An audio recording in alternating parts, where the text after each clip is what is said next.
Hi friends, this is Meg at Chasing Retro. I am coming to you with a Grabie or Grabie unboxing. This one is the box for April or May.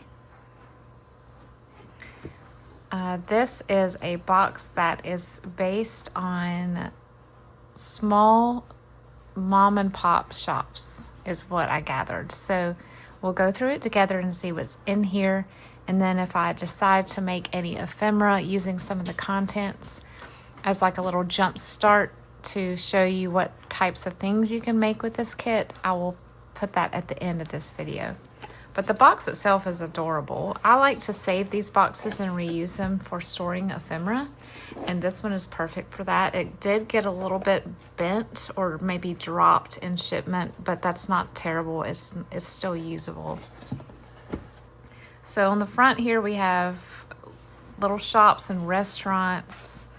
I'm curious to see what all is inside. I really am thinking that I'll be able to use a lot of this stuff in here for my vintage retail journals I plan to make this summer. It's called Cozy Pop Stores, and it is this month's scrapbook box. It is available through their website and perhaps also through Amazon. If it is available through Amazon at the time that I post this video, I'll put the link to that one as well. It has street scene stickers, bright house cardstock, delicate floral accents. So let's go into the box and see what's inside.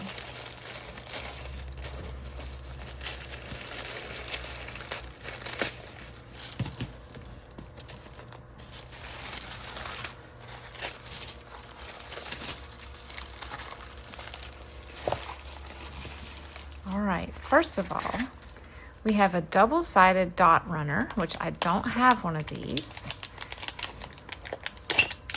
Little tape dots. I don't know what it means by double-sided. I will have to maybe watch a video about how to use this. Rotatable tape head. Okay, so this company has really helpful YouTube shorts and videos that sort of showcase their things and show you how you can use the items in your crafting and journaling. So I'll look online to see if I can get a tip on how to use that. They always include a little sticker. And then looks like we have a textured paper pack here.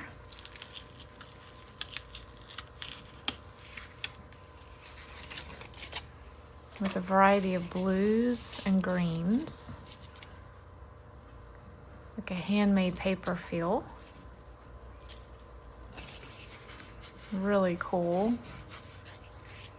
I love using this textured paper in clusters. That's what I use this most often for.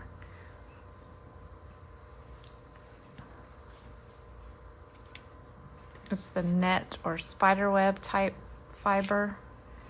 I call this screen door, but it's like a tool with a grid pattern and then like snow on it, but it's not snow, it's some sort of foam.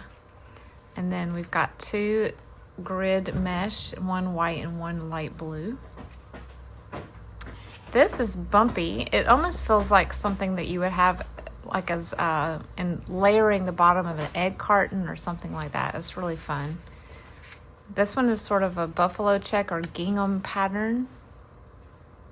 And then we've got two sort of recycled looking papers. Kind of cool. We got another pen. So last month's pen is sitting right here still. It was a butterfly. This is sort of a disco ball with flowers coming out of it. Super fun. Okay, paper collection, 6 single-sided pattern papers. These are what I thought would be useful mostly in my journals for vintage retail. They look like little storefronts.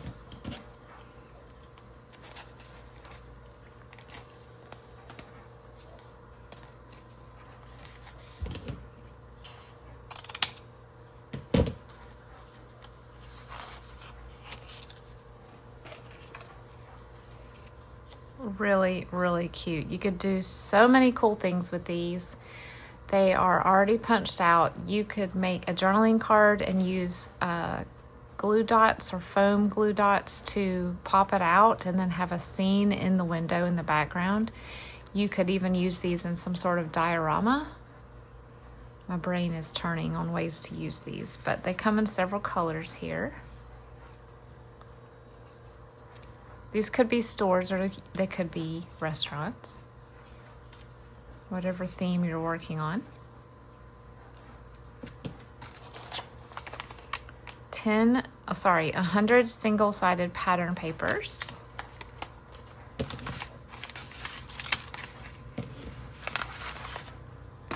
I like the envelope, it's very pretty.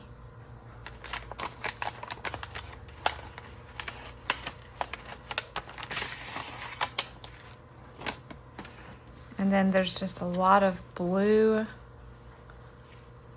papers that are perfect for clusters, teeny tiny journaling pages that you could tuck in a small pocket or envelope. Here's some water patterns. These look like clouds. Some of these look like wallpaper, marbleized. Really cute, really fun.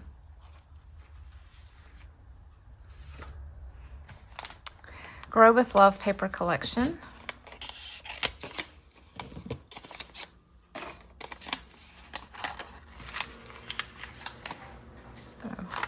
What did it say? Was it? Oh, I have the wrong one. Let me look. Nope. Die cut shapes. I forgot to read the rest of the label. Oh, these are pretty. These will be useful in my Anne journals as well.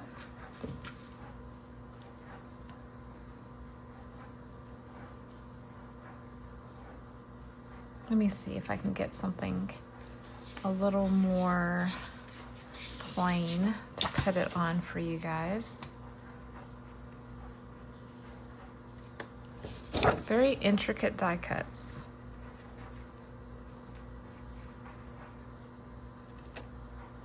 Very pretty. I love the leaves. And then we've got, you're not going to be able to see these. I'll just put these on the red. We've got the lighter tones. We've got like a sepia and an ivory. And these are all different. Very pretty.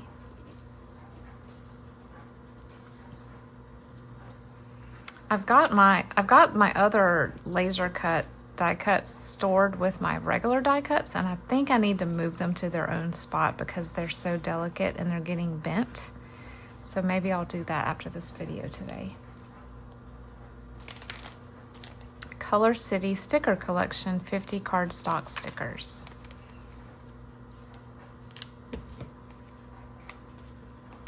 Actually, I'm going to save this bag.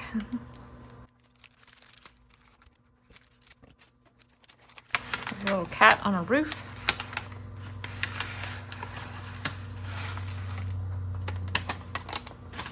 All right, these look like awnings. And how cute is that? Lots of different shapes and sizes and colors. Different widths.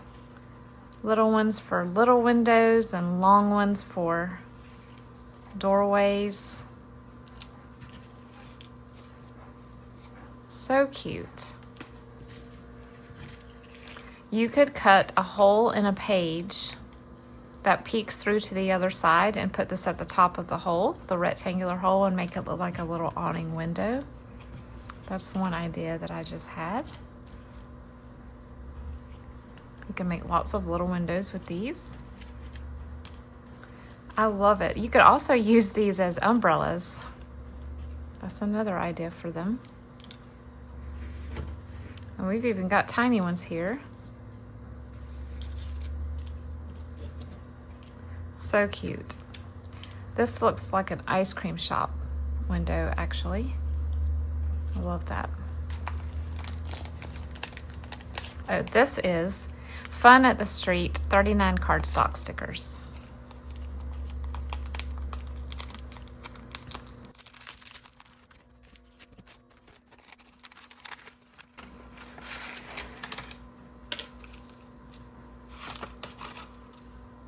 And these look like just little street details, things you would find on a sidewalk. Here's some street lamps, super cute. Little table, fountain,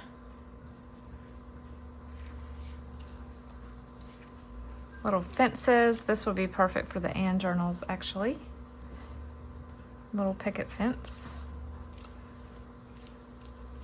A bicycle with a little advertisement on the back. Little French folding chairs, mailbox, folding table, park bench, several fountains in here. This looks like a fence that a horse would jump over, but it's a park bench. And a die cut of a street lamp, a tall street lamp. Bicycle, telephone booth. More fences.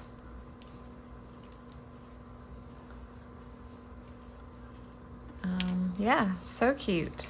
Just little street details that you would find on a city street. And I don't know if these are stickers or they seem so thin, but they may be stickers. I'll try to pull the backing off to see if it is a sticker or not.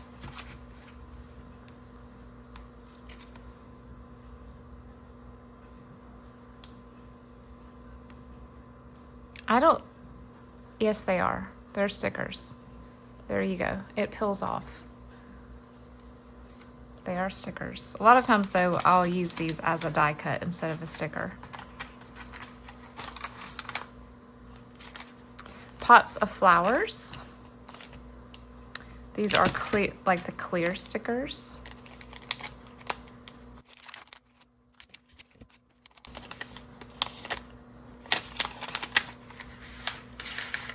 Oh, no, they're not. They're not clear. They are these stickers? Yep, they're stickers. They're like cardstock stickers. And there's all kinds of flowers. There's pots, there's hanging plants, baskets, window boxes.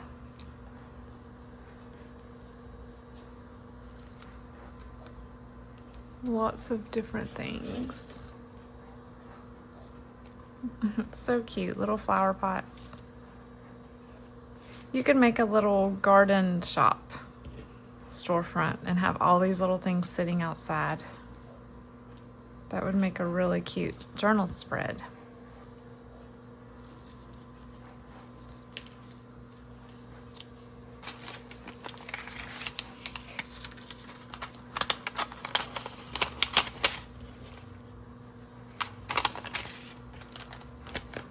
Light it up, more stickers. If you like stickers, Grabie has a bunch in their kits.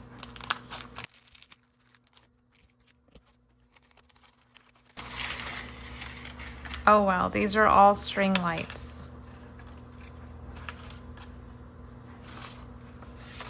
Some of them did get a little bent going into the package, but there's all different shapes of string lights and colors. You could put these across the corner of a page, crisscrossing each other for a festive journaling look. This is more of a pennant banner.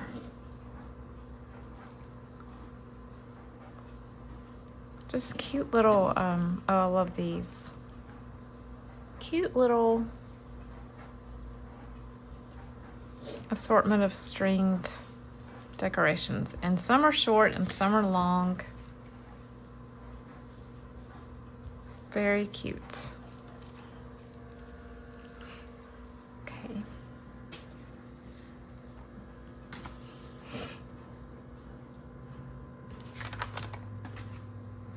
Flower Market 50 die cut shapes.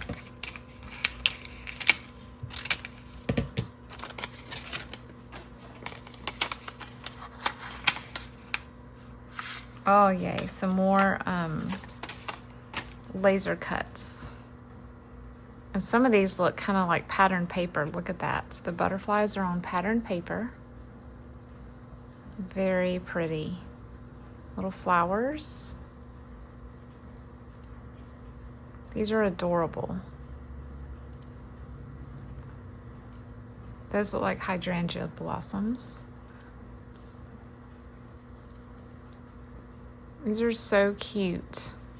Look how intricate. It looks like a dogwood. No die cutting machine I have would do anything this intricate and small. So cute. Okay.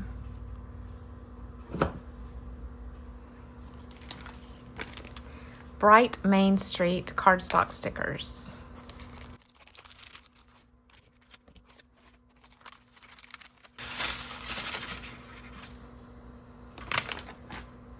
All right, I'm opening all these upside down, so let me flip them. So these look like little signs and street lights. Yeah, you could write things on the signs. There's an open sign. Just more decorations for your mom and pop shops. I'm definitely going to go to Grabie's Instagram and YouTube to look at their shorts for some inspiration on how to use these. There's one of those little folded signs right there. Another one is like a chalkboard. And lots more little light tops. A little, like a "we're open" sign that you could write on.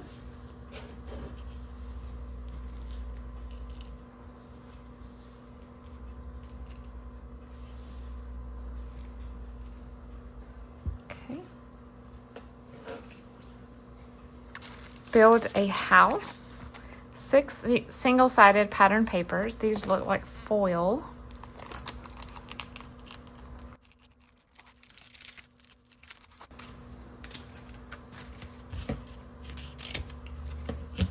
And these have some more to punch out. I don't know about y'all, but I love doing that. These little windows look like they punch out.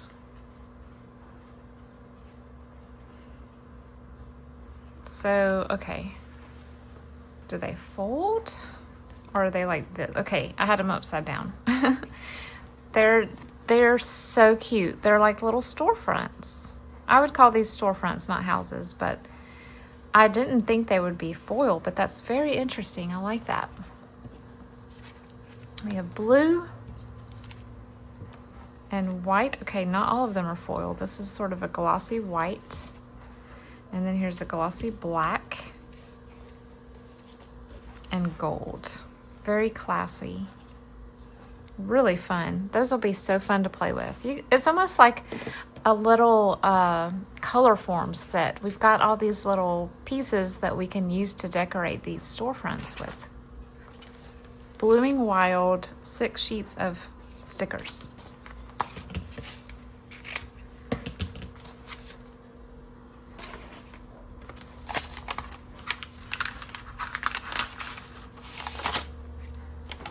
And these look like florals.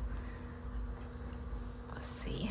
Let me give you something to bear down on that's dark. Okay, this will have to work.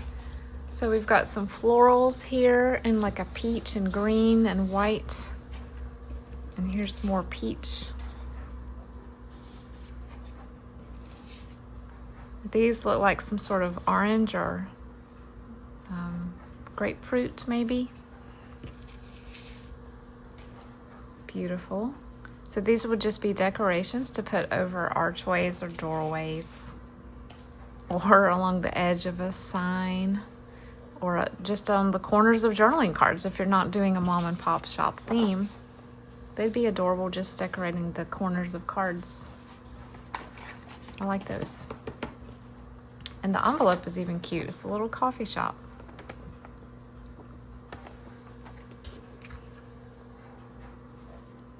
Gold alphabet stickers.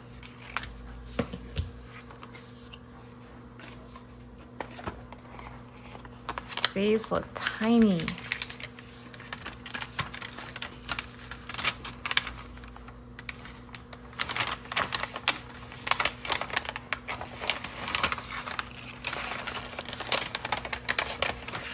They've gotten stuck in here.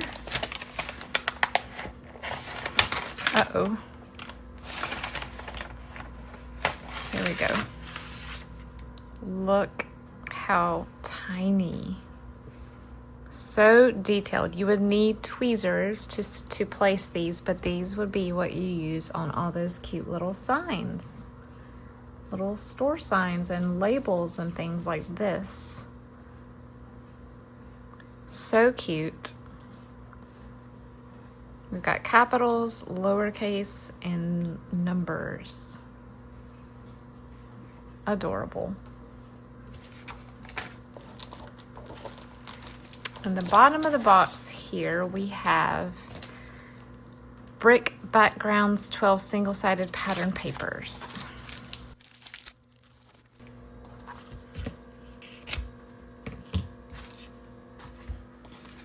And these are just sort of a shiny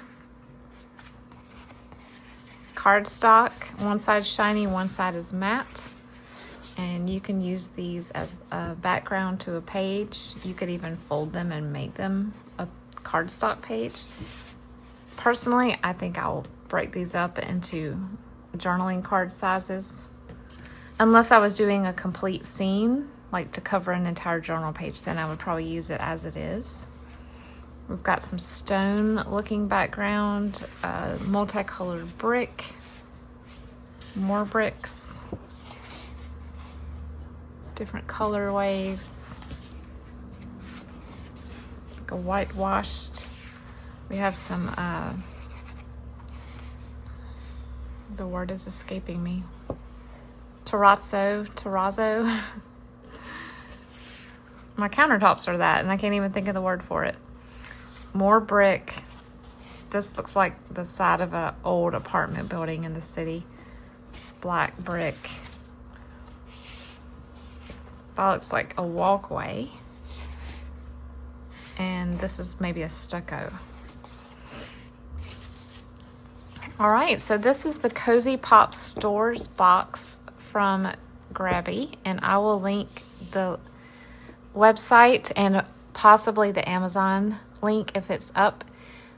This is for the month of May, and it's going to be a lot of fun to use. See how creative I can get for my vintage retail journals. Thank you for watching.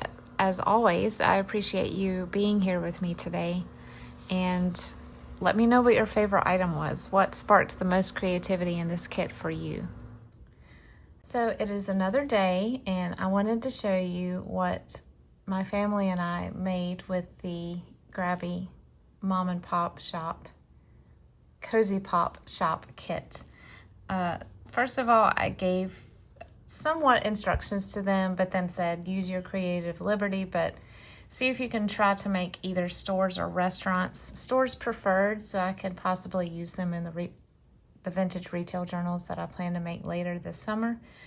So my husband got some of the background brick paper, and he created a little shop here. I'm not sure what kind of shop it was. He told me, and I can't remember. I ended up pulling out my little glue dots, the little raised stickers with foam. And I don't know how he did it, but he, instead of sticking them all the way down, he put them down sideways. And so it created an angled pop out. I guess he just put it on the bottom of the awnings. I thought that was really creative. And then we have some more pop outs right here on these shrubs and this flower pot and the fence. And then we used some of the little light bulb stickers here, and he turned one of the awnings into an umbrella, which I thought was also creative for the table. And there's a lamp post. This also pops up. And then inside, this did not come with the kit. This is something in my stash. He used wax paper as a sort of a barrier between the black paper he put behind it and the window openings. And so it creates sort of a fuzzy look. You could use vellum as well. And then he put these vellum sewing pattern lady stickers in the background that I had in my stash. I thought that was really cute and creative. My daughter ended up making 2 stores, and she did not want to do a background. She wanted hers just to be standalone, which honestly will make them easier to place in my journals. But she used one of the storefronts that was embossed. Most of the ones that they included in the kit were metallic, so I'm not really sure how I'm going to use those. I may end up painting over those somehow. But this was just a plain white cardstock one. You can, well, I guess you can't. I was thinking you could see the embossing. It's kind of hard to see. So because of that, she took one of her alcohol pens and she kind of just outlined some of the embossing with pink. And she used some of the included stickers to create flower decorations on the top part of the building. And then she used the pop-out stickers for the awning. And here's the window cutouts. She used more of my vellum stickers. She chose not to pull them off the back of the sticker, so they're not quite as translucent as the ones my husband used. And this paper behind them is some paper in my stash that we always have thought looked like wallpaper, and I've never actually used it. So this, you can see it in the background here too. It does look like a wallpapered room. And this, I thought this was so creative. She drew some little vines right here in pots and put a bow. But these shrubs are actually just green cardstock that she used one of my edge punches on. I thought that was so creative. So here's her little peach bridal boutique, I think she said it was. And then she created a florist as well. This is a smaller one, and this storefront was included in the box. And she made an awning over the door and put some shrubs here. We have 2 ladies shopping inside, and then she drew little bookshelves and flowers. And she made the shrubs again, but she drew some blooms on it this time. And here's the little cardboard sign, and she wrote florist on it and added some stickers. I think this one is so precious. And last but not least, this was my interpretation of the box. I do plan to make more storefronts for my vintage retail journals, but I was curious to see for my Sesame Street journal, could I recreate Hooper's store? If you guys remember Mr. Hooper, he owned a store, and Big Bird and Mr. Hooper were very close, and Big Bird spent a lot of time at the store. And so I started looking at pictures online. The Hooper store went through renovations and facelifts over the years, but the one that I remember most was sort of a green and yellow with a brick building on top of it. It was sort of like the bottom was had like a wooden facade that was painted green, and then you could see a bit of the brick on top. So I created this. Looking back, I kind of wish I had put some acetate in the windows. It's too late for that now because I have it glued down, but the inside is painted yellow and it has a green, almost chair rail. So, and it's looking white on camera, but it's really a sage green. So there's like a chair rail piece back there, and then I put these lights in the window. This was a plain panel, and to make it look like Hooper's store, not very well, but I tried to create the checkerboard design with a permanent marker. And then I put the awning, and I put Hooper's store. He had a very large side sign because the store wrapped around a corner. Well, the kit didn't come with that. It came with just this type with a little posts that connect. I tried writing on the sign as it was with a white marker because it was dark and it rubbed off, even my permanents. So I cut a little piece of cardstock out and wrote with gold. And then I put a little table and chairs because Mr. Hooper had a couple of dinette sets sitting outside that looked a lot like this with the striped picnic tablecloth. And then I made a potted plant using, this pot came in the kit, and I just got some cardstock, and I learned this effect when I was doing taking an art class in 7th grade. So I still use this all the time. I love it. It's a really fun little way to make a tactile interactive element. But I was very pleased with how this came out, and hopefully this will fit into one of the Sesame Street journals that I make. Mr. Hooper was one of my favorite characters, and so I wanted to make his store. That was my main goal with this first playing of the box. I hope to make many more storefronts. I might actually take one of the templates and use my craft knife and cut some out of some other colors of cardstock as well, but very pleased with how these turned out. So as I mentioned earlier, I will link the May box link below if it is still available directly. It should be, it's still May. So I'll link that below, and I also will link the page on how you can sign up for subscription boxes, and you actually save a little bit of money if you have a subscription that goes longer. So thanks for watching me, as always. Thanks for watching how I and my family this time interpreted the boxes that they sent. I think it was a lot of fun. It created an evening of fun for all of us. We really enjoyed it. And I will see you next time.